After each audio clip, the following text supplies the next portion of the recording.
hakim-hakim yang mengkhianati konstitusi, yang melanggar konstitusi harus bisa diseret ke pengadilan. Mari rakyat memantau ini 9 hakim konstitusi ini, ya, siapa saja ini orangnya, dan mulai sekarang kita siapkan untuk mengajukan gugatan pidana kepada mereka. Karena pada saat itu yang dilanggar, dan kemudian pelanggaran ini apakah menjadi undang-undang yang baru atau tidak, kan gitu. Ini kan masalah konteksnya pelanggaran terhadap hukum dan kekuasaan yang semena-mena. Silakan. Jadi nepotisme ternyata itu lebih parah sekarang dibanding menjelang reformasi dulu. Betul. Jadi mau tidak mau satu usaha yang baik, memang rakyat harus menghentikan cara-cara yang memang memuakkan lah gitu bagi rakyat ini. Melanggar konstitusi, mengkhianati reformasi, mengkhianati demokrasi, tapi juga dilakukan dengan cara-cara yang sangat culas. Ini adalah suatu penzoliman kepada rakyat. Apabila kita semua diam, maka rakyat berarti siap untuk dilakukan kezoliman, ya. Walaupun belum tentu mereka menang juga, tetapi ini ada kejahatan secara hukum dan kita semua harus mengkoreksi itu. Bangsa Indonesia, rakyat hari ini tadi pagi boleh merasa lega. Pasalnya Mahkamah Konstitusi yang kita kenal sebagai Mahkamah Keluarga telah membatalkan keinginan keluarga Jokowi membangun dinasti, yaitu dengan mengurungkan Gibran menjadi cawapres dengan batas umur 40 menjadi 35. Tadi pagi telah dibatalkan oleh Mahkamah Konstitusi.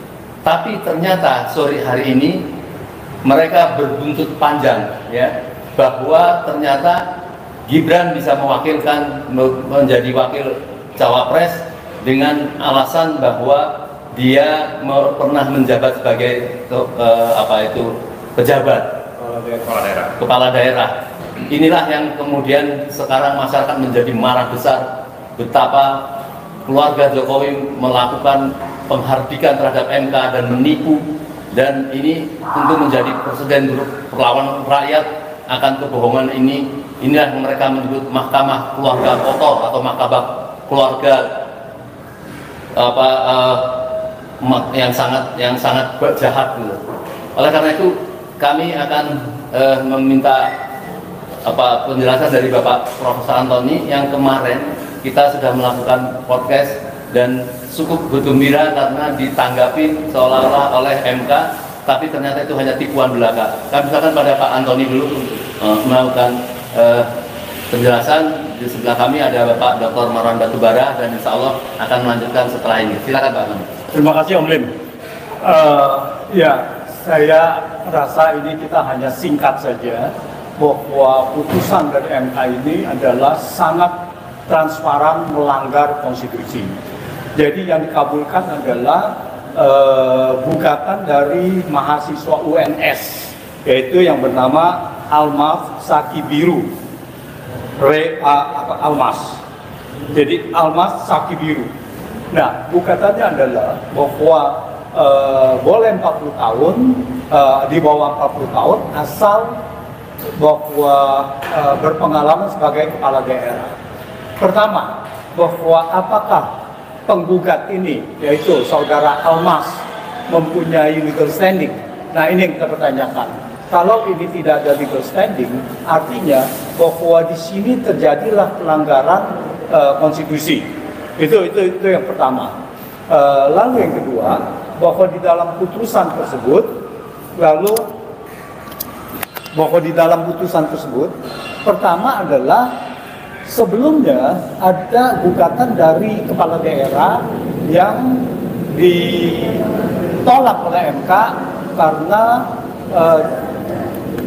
kepala daerah meminta bahwa itu adalah sepanjang ada pengalaman penyelenggara negara, maka dibolehkan menjadi capres atau cawapres meskipun di bawah 40 tahun, dan itu ditolak.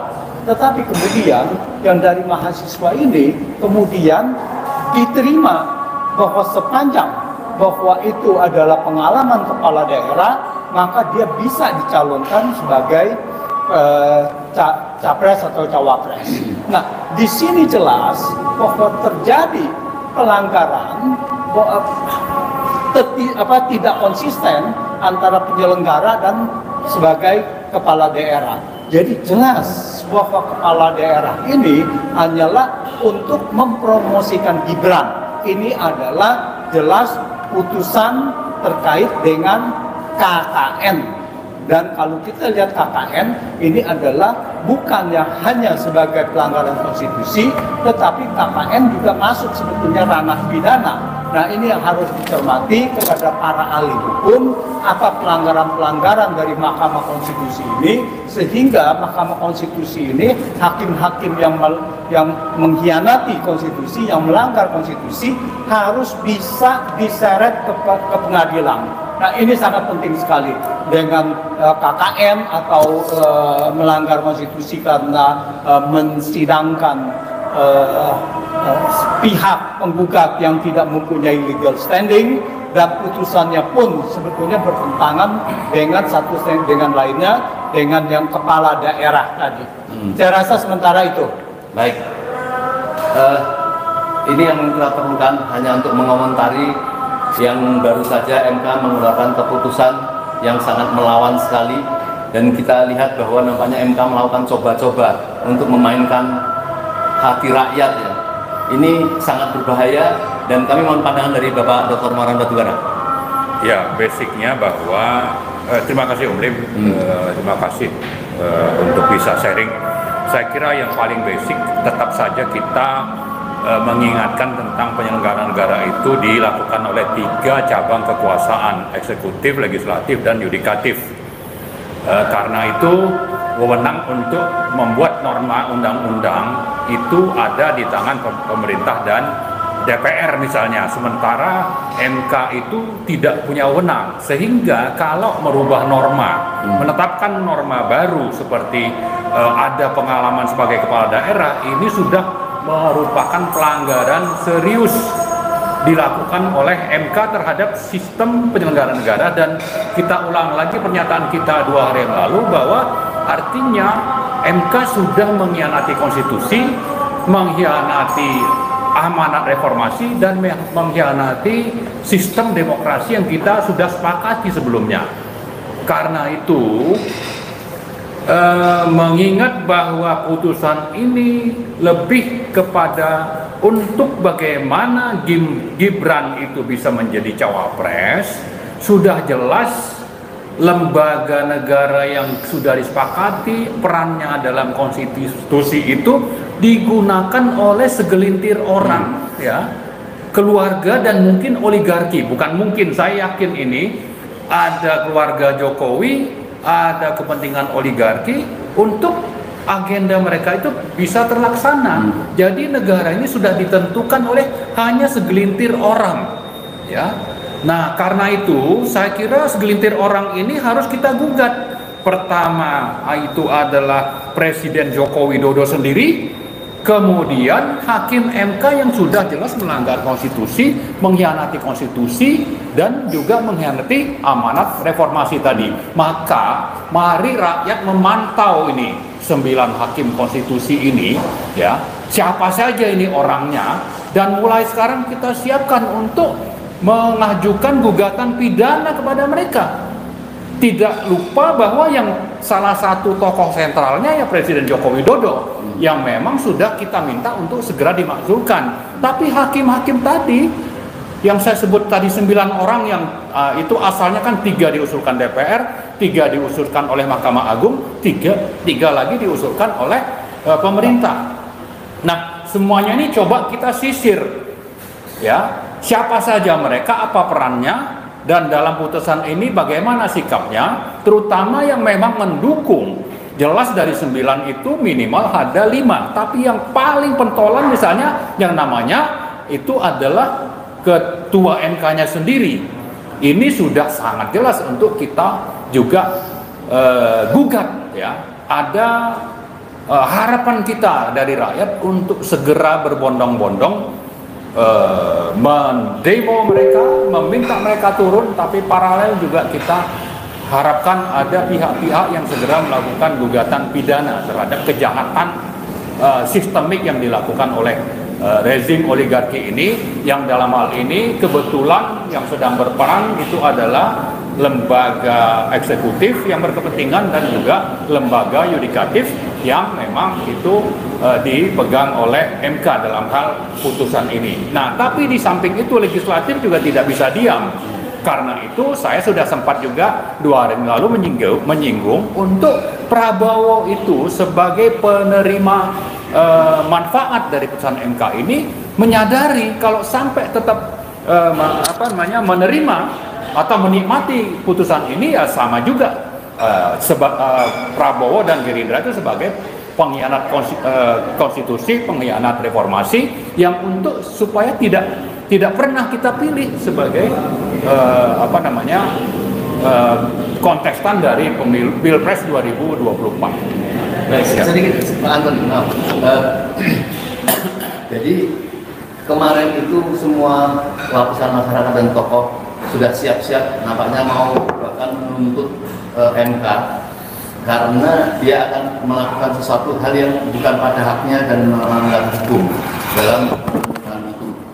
Ya. Tetapi agak reda karena dia kemudian ternyata membatalkan. Tetapi ternyata itu tidak. Jadi yang turut berkhianat ini apabila ini diloloskan bukan saja MK, tetapi bisa jadi para pendukung yang ingin menggunakan Gibran ini sebagai cawapres, yaitu bukan saja Gerindra, tetapi tentunya kan Golkar, PAN, kemudian partai yang lain itu kan yang turut mendukung menikmati ini kan juga merasa berkhianat dan apa tidak merasa dibodohi. Apakah Anda wahai Golkar misalnya menyetujui dari orang yang lebih hina daripada kalian yang ingin menjadikan cawapres berebut dari Golkar dan sebagainya? Mohon komentar Pak. Ya, itu kita akan lihat begini, kita harus membedakan antara siapa pelanggar sesungguhnya. Bahwa ada yang menikmati dari pelanggaran itu adalah hal yang lainnya. Karena pada saat itu yang dilanggar dan kemudian pelanggaran ini apakah menjadi undang-undang yang baru atau tidak kan gitu. Nah, jadi kalau kita lihat, saya tadi sepakat bahwa di sini adalah MK sudah merampas hak dari wewenang konstitusi yang ada di DPR, lalu menentukan norma baru, yaitu menambahkan sepanjang itu ada pengalaman sebagai kepala daerah. Ya, itu tidak ada. Dan yang paling krusial lagi, justru persyaratan dari MK atau yang namanya penambahan gitu kriteria dari MK itu adalah justru melanggar HAM, justru melanggar hak asasi manusia, justru membuat diskriminasi baru bahwa umur di bawah 40 boleh menjadi capres dan cawapres sepanjang dia mempunyai pengalaman sebagai anggota DPR atau apapun itu yang dipilih oleh rakyat. Nah, ini adalah suatu diskriminasi jelas-jelasan dan tidak ada kita kenal di dalam konstitusi kita, dan tidak ada jabatan, satu jabatan pun mempunyai diskriminasi kriteria, yaitu mengenai bahwa kalau saya tidak umur 37 tahun, 38 tahun, bukan kepala daerah, tidak boleh menjadi capres. Seperti yang kepala daerah boleh. Nah, ini adalah satu diskriminasi dan ini justru melanggar konstitusi. Jadi pelanggaran konstitusi pada saat ini adalah mengenai legal standing, dan yang kedua adalah mengenai merampas norma menentukan norma baru, merampas hak dari wewenang konstitusi dari DPR, dan yang ketiga justru penambahan klausula ini adalah membuat suatu diskriminasi pelanggaran konstitusi yang baru. Nah, jadi 3 kriteria ini sangat jelas dan dibuat demi kepala daerah, yaitu Gibran. Kita semua sudah tahu, dan ini adalah KKN yang paling luar biasa, yang paling buruk, karena KKN ini adalah melanggar konstitusi. Jadi ini wajib diusut tuntas. Bagaimana celah-celah yang ada di situ. Nah, untuk partai politik yang lain, ya kita mengharapkan bahwa Anda ini mengerti bahwa jangan menikmati sesuatu peraturan di atas kesalahan-kesalahan. atas pelanggaran-pelanggaran konstitusi. Nah, ini yang Anda tidak boleh. Jadi jangan sampai melanggar menghalalkan segala cara termasuk pelanggaran konstitusi. Kalau seandainya sampai itu terjadi, maka kita bisa tahu bagaimana akhirnya negara ini dipimpin oleh partai-partai, elit-elit partai yang dengan seenaknya bisa menghalalkan pelanggaran konstitusi. Saya rasa demikian. Ya, baik.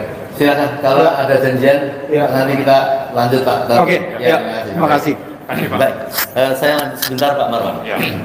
Jadi apa yang disampaikan Pak Antoni saya kira ini sangat daging-daging lah ini. Tapi intinya adalah bahwa nampaknya MK atau katakanlah atas petunjuk rezim atau Jokowi misalnya tidak memperdulikan benar atau salah secara hukum atau tidak memperhatikan bagaimana kemarahan rakyat diperlakukan ini kepada kita, cara mereka memutuskan sesuatu seenak-enaknya seperti itu. Ini pertanda dia makin seolah-olah memimpin gagah atau karena konteks mau kejatuhan si Jokowi ini karena banyak sekali yang melakukan suatu kelemahan-kelemahan ya, di mana suhunya saya tidak tahu saja sedang dapat musibah, mungkin diingatkan oleh Allah gitu ya. Tidak peduli terhadap itu. Jadi apa yang mesti dilakukan rakyat melihat seperti ini, apakah harus betul-betul dilawan? Walaupun kita ini kan pencinta negara Pak ya, pencinta bangsa, bukan berarti calon yang lain itu kalau di Gibran maju itu seolah kuat, kan tidak. Ini satu hal, tetapi ini kan masalah konteksnya pelanggaran terhadap hukum dan kekuasaan yang semena-mena. Silakan Pak Manan. Iya, saya kira dalam konteks kehidupan berbangsa dan bernegara yang memang diatur dalam konstitusi dan sekian undang-undang turunan konstitusi di seluruh sektor kehidupan, maka kita melihat itu sudah tidak dipatuhi lagi gitu. Jadi ada pembangkangan, makanya kita sebut sebagai pengkhianatan. Tapi pengkhianatan ini hanya dilakukan oleh segelintir orang. Pertama ada di eksekutif, yaitu Presiden Joko Widodo, kemudian ada di MK yudikatif oleh 9 orang. Jadi memang di balik ini peran mereka ini bisa berjalan mulus karena didukung oleh sistem kekuasaan oligarkis, gabungan dari yang punya kekuasaan dengan para pengusaha. Ditambah lagi itu ada kepentingan Cina, ada kepentingan pengusaha hitam yang memang ingin melanggengkan kekuasaan lewat sistem yang melanggar aturan tadi, yaitu melanggar konstitusi dan amanat reformasi, terutama itu kata kuncinya adalah nepotisme. Jadi nepotisme ternyata itu lebih parah sekarang dibanding menjelang reformasi dulu. Ini sudah satu kezoliman yang nyata yang mengancam kehidupan berbangsa bernegara kita ke depan, tapi yang menentukan itu hanya segelintir orang, tapi bisa berjalan karena adanya dukungan dari oligarki. Nah, jadi karena yakin Pak Marwan kental sekali bahwa oligarki turut bermain masalah ini. Sangat kental, dan saya kira motifnya juga salah satu ada melanggengkan atau melanggengkan dominasi dari oligarki, tapi juga ada kepentingan Joko Widodo dan keluarga untuk tetap berkuasa, untuk tetap aman dari gugatan di belakang hari, maka mereka melakukan cara-cara yang melanggar aturan main yang disepakati dalam konstitusi dan sekian undang-undang tadi. Itulah yang saya sebut bahwa kondisi sekarang ini lewat putusan MK itu sangat menentukan bagaimana kita ke depan. Dan saya kira ini sudah merupakan kezoliman yang nyata yang harus kita segera gugat dan hentikan.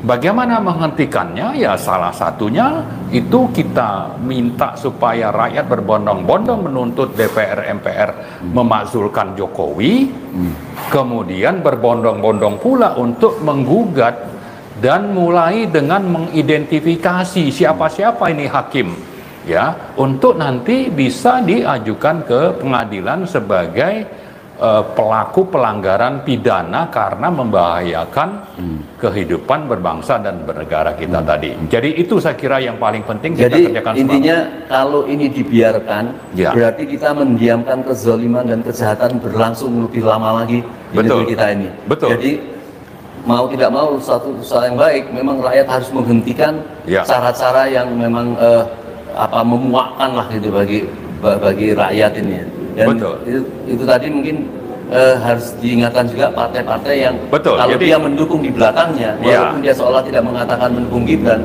tetapi mendukung untuk koalisi di Prabowo, artinya partai itu juga turut melakukan pengkhianatan. Betul. Jadi kalau mereka sudah, jadi sangat nyata sebenarnya pelanggarannya itu. Orang yang tidak sekolah hukum tata negara juga paham bahwa ini sudah merupakan pelanggaran yang sangat serius.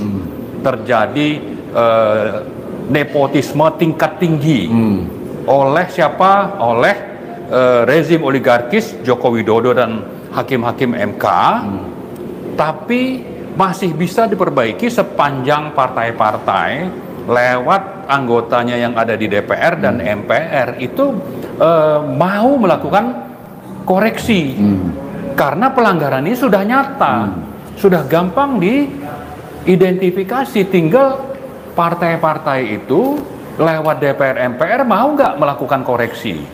Saya kira saya kembali mengulang, mari ya semua yang ada di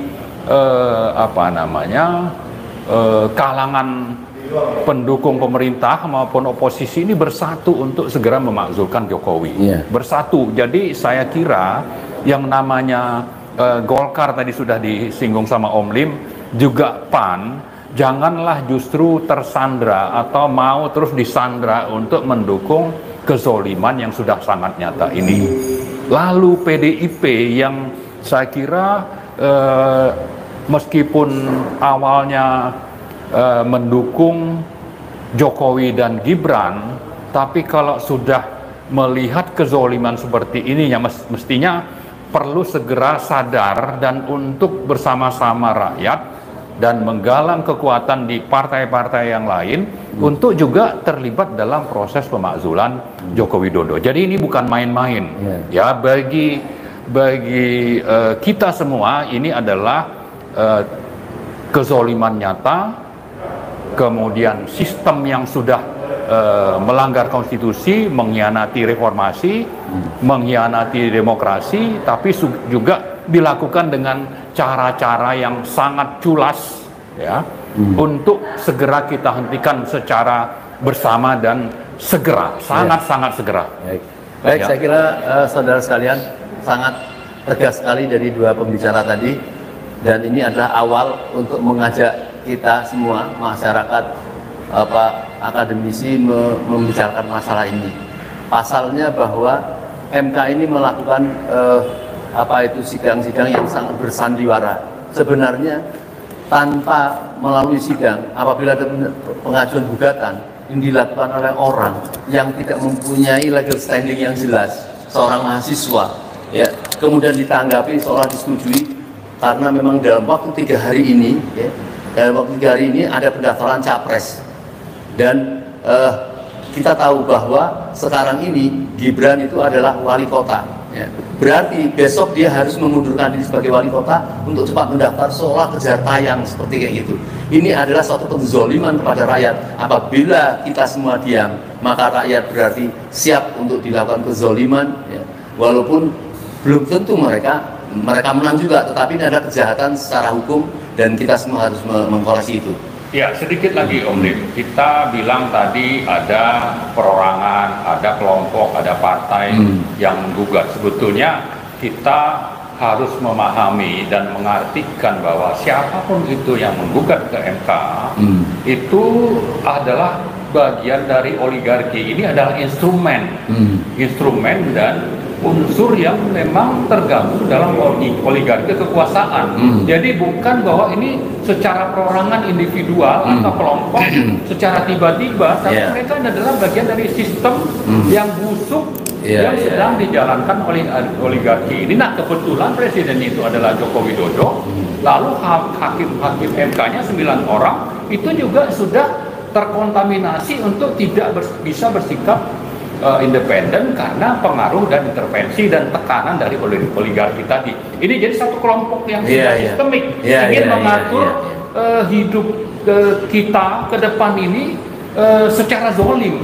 Ini sudah terlalu atas kezolimannya, tapi oleh kelompok yang memang sistemik. Nah, kebetulan satu orang itu sudah patah kukunya gitu ya. Yang kita sudah paham siapa itu gitu. Ya kan, nah jadi bisa saja karena memang satu sayap patah lalu ada kepanikan, maka segala cara dihalalkan. Baik. Salah satu lewat menggunakan instrumen yang ada di MK. Ya, baik, begitu saudara sekalian. Insya Allah kita concern pada malam hari ini, kita berdoa kepada Allah supaya negeri ini tidak dipermainkan oleh segelintir orang ya. Dan kita dalam satu hari-hari ini, dalam 1-2 hari ini harus melakukan satu keputusan, tindakan perlawanan, pendoliman dari rezim kepada masyarakat. Assalamualaikum warahmatullahi wabarakatuh. Waalaikumsalam warahmatullahi wabarakatuh.